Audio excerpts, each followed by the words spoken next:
Hello, Berkshire Hathaway Home Services sales executives for our video message of the week. All right, we are starting a brand new series called Various Real Estate Tips. All right, now, before I start, I want to open this up that if you have any questions on any subjects, just want some feedback on something, please get with your managers and I will incorporate it into this series and give you an answer to whatever is ailing you. However, for today, I picked a subject that continually comes up from different sales executives, and it's entitled, How Do You Effectively Pick a Geographical Farm? So let's talk about that today. I've got some tips around this. First, you want to pick an area that is close to home for a few reasons. One, hopefully you like it. You always want to pick an area you like. But guess what? You're starting off as somewhat of the expert because you live in that area.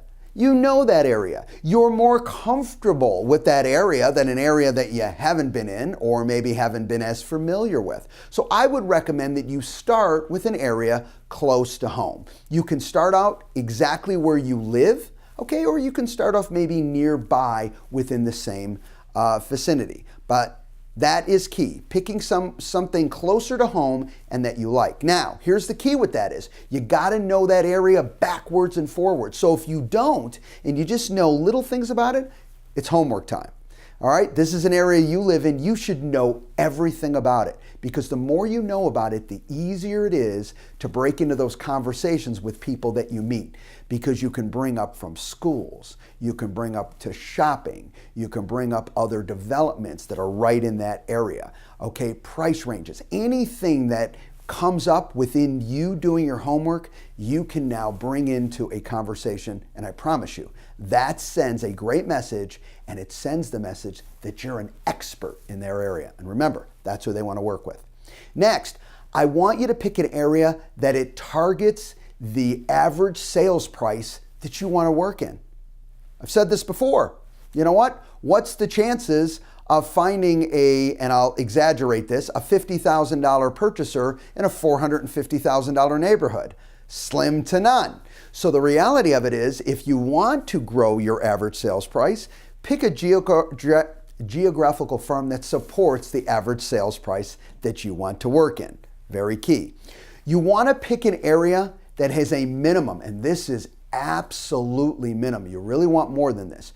You want a minimum of a 7% or more turnover rate. What does that mean? Well, that means based on how many houses you're choosing, when you look at them all together, at least 7% or more turnover every year. Really doesn't matter how they turn over, but they sell every single year. Because you certainly don't want to pick an area that is, let's say, very desirable, everyone loves it, but no one moves.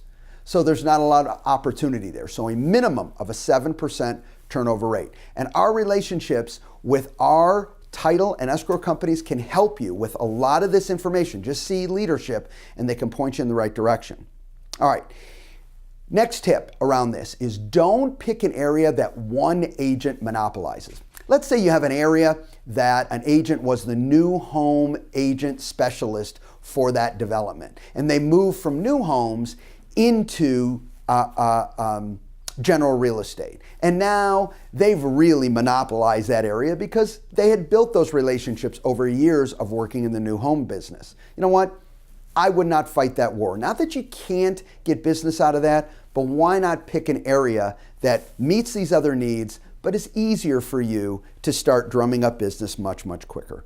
And then last but not least, pick a clear, defined area. All right, something that, you know what, you can have on a map, you can see it visually, you know exactly where you're at.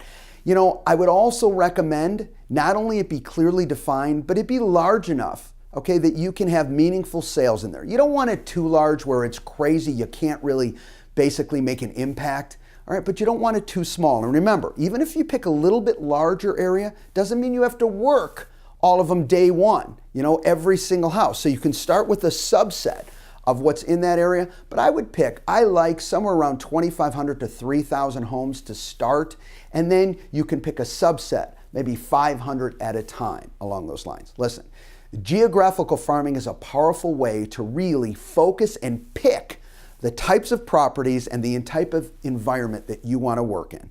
And certainly a much easier way for you and team associates that work with you, if you have a brokerage within our organization, to make all of you an expert and build that confidence quickly because you know that area.